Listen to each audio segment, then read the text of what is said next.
home is prosperity. Because you make that connection. You vote for water in your home. And what it has turned out to be, this use of your vote for prosperity, is that sometimes you use the vote in a way that is not quite rational. Because as I have interacted with many voters, as I've said, I will oftentimes hear, well, if me not get the water,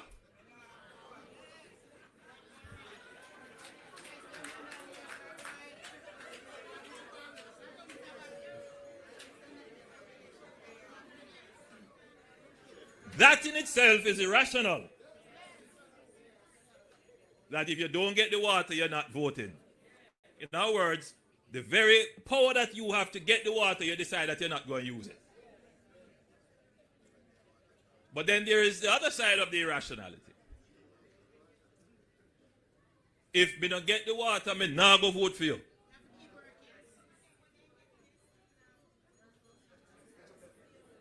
Now, that may be, on the surface, a rational exercise for the citizen in terms of trying to hold the government to account for the water. But I'm here to tell you that that is very limited in terms of what it can actually deliver for you. And I'll tell you why. Because I'm certain in this audience, there are many persons who have withheld their votes because they got a promise and the water. Creating whiteboard videos has never, ever been so easy. If you could... Having either not voted or changed your vote for a promise, you still had no water.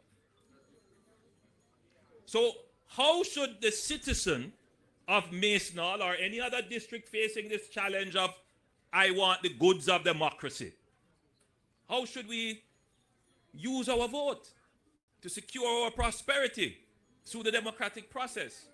The first thing that the enlightened voter should look for in a government is not the promise of the goodies, the water, we're going to deliver a road. Any politician worth his salt can stand up on a stage and speak eloquently and promise you anything.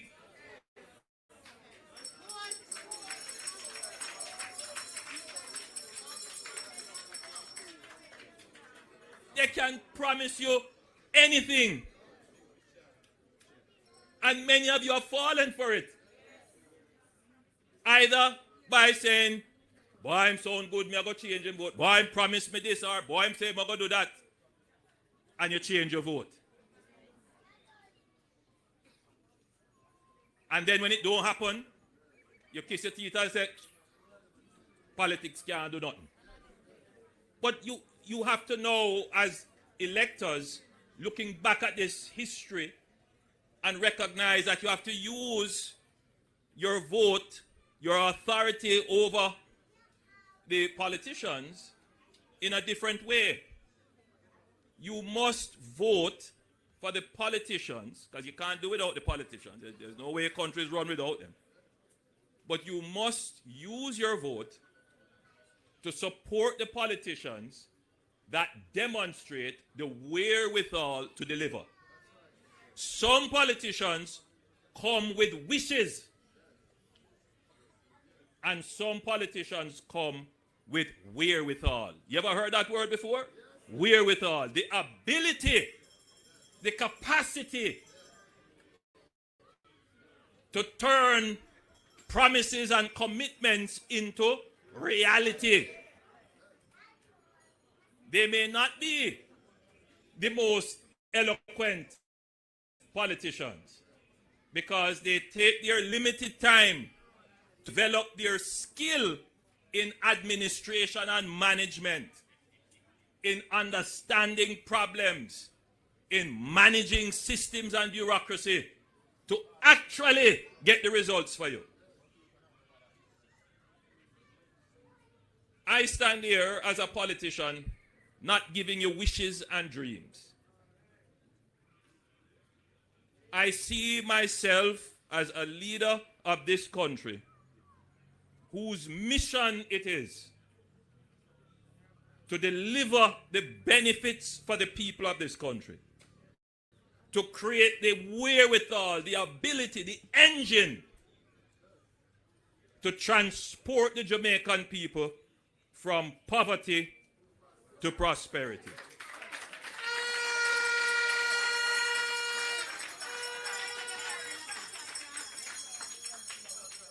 And the first part of my responsibility is to ensure that we give the Jamaican people a strong economy.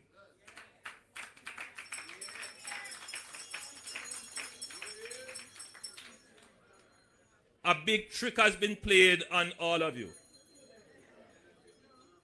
And that trick is that you were led to believe that the government can deliver water, road, security, health care, housing, education without a strong economy. They tell you this, they say to you in this way, sure, if I talk about economy, economy can't yam.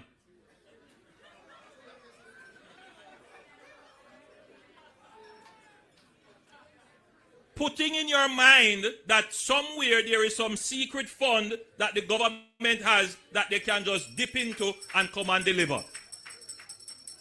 And indeed, the secret fund that the government has dipped into many times is other people's money. Otherwise called more taxes or more debt. And when you take more taxes, it's out of your pocket. And when you take more debt, they're going to take more taxes from you to pay it back. So you got tricked. And until we break this notion that somehow I can get all the roads fixed and all the water fixed and everything you want and you can get it, no. Without focusing on the economy. Let me tell you something. The only reason why you're going to have water in your house tonight, in your shower, is because we have the economy that produces the resources to be able to do this.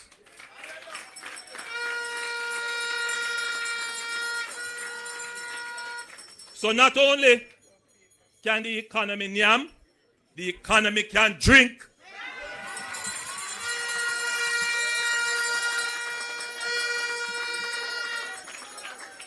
And if we don't have a good economy, you can't yam and you can't drink.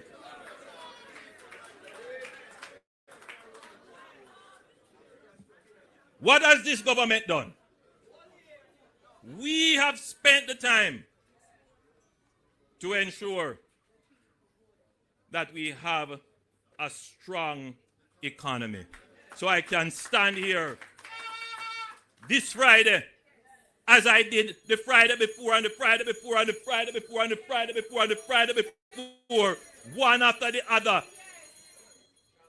turning on water, commissioning new water system, handing over houses, looking at roads on the spot that is going to be repaired, breaking ground for a housing scheme.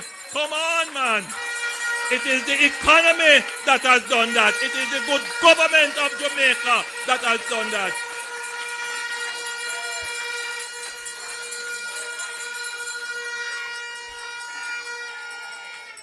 So I hear some people talking, and you know, again, democracy, you listen to everybody. But they still don't understand that Jamaica has changed. The mentality has changed. But more importantly, the mentality of the leadership of Jamaica has changed. Budgets after budgets after budgets have been read in Parliament.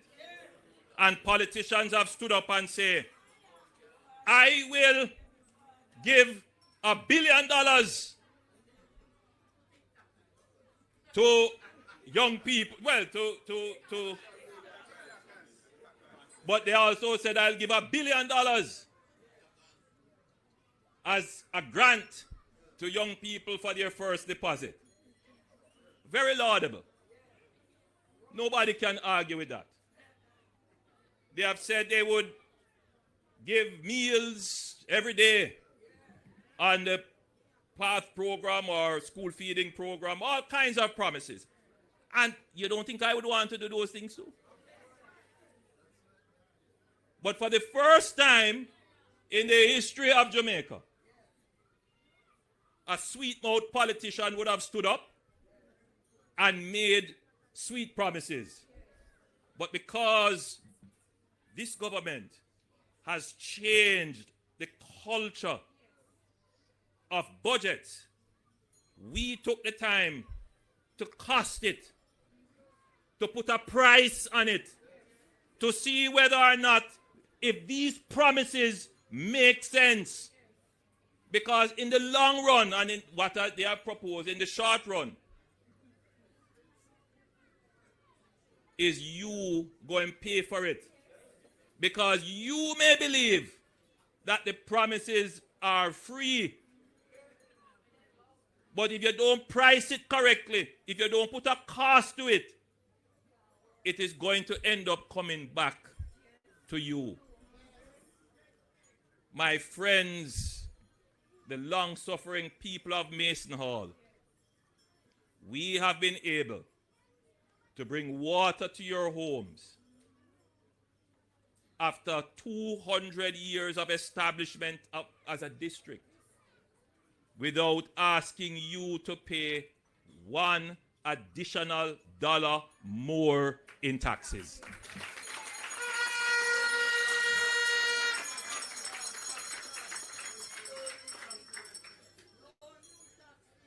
There are many communities like Mason Hall waiting their turn. And I know some of them are frustrated.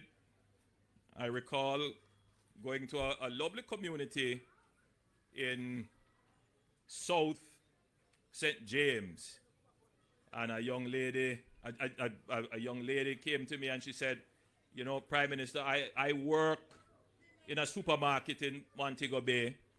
You know, my pay isn't much, and I have to pay something like $12,000 for a truck of water, and that's heavy for her. And she, you know, and I'm very sympathetic. I understand. And then a gentleman came up, a taxi driver, and he said to me, Prime Minister, if we don't get the water, no vote. And of course, you know, all of these things, they stay with me. I go back when I have some quiet time and I reflect. And I say, all right, now let me see how I can speed it up. But it represents the underlying challenge of our electorate. You know, the lack of trust, the high level of frustration, but the kind of politics that has not yet caught up to truly hold politicians to account. The kind of agency that we need to exercise, which means we own this country. And each and every one of you has a duty to act responsibly in how we exercise that ownership, especially over our leadership. What we must hold the leadership to account for, yes, is the water, but that's just the surface. That's what you see in front of you. Behind that is the wherewithal. And you need to start as a people to hold your government to account for a good economy. because it is not the good wishes of the politician that delivers the water. It is the wherewithal of the economy that delivers that water to you. So we are going to be delivering under this same project here to the people in Agualta Vale, Jordan Run, that scheme in southeastern St. Mary, in Albert Town, Ulster Spring, in southern Trelawney, Union Balaclava, the Union Balaclava scheme in northeastern St. Elizabeth, in Port Morant, Erie Castle, the Port Morant, Erie Castle scheme in eastern St. Thomas, in Green Park and Higginstown, and that is the Bamboo scheme in southeastern and northwestern St. Anne. So these communities are going to benefit similarly to how the people in Mason Hall today feel very happy. So my friends, I just thought I would share these few thoughts with you. And I hope that as you enjoy the water, as you cook, running in your indoor kitchen, and as you turn on the shower in your bathroom, and you say, shower, shower.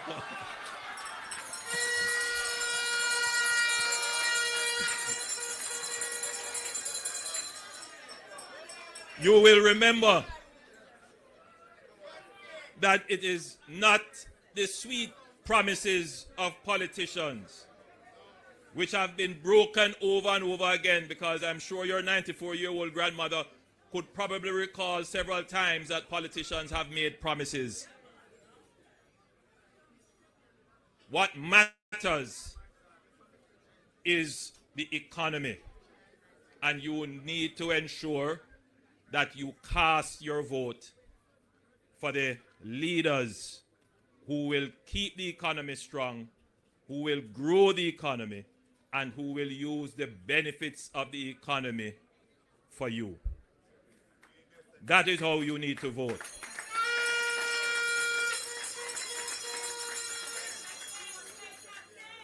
So I urge you that as you consider your options and your choices, choose what is best for Jamaica. Choose Jamaica. God bless you and thank you.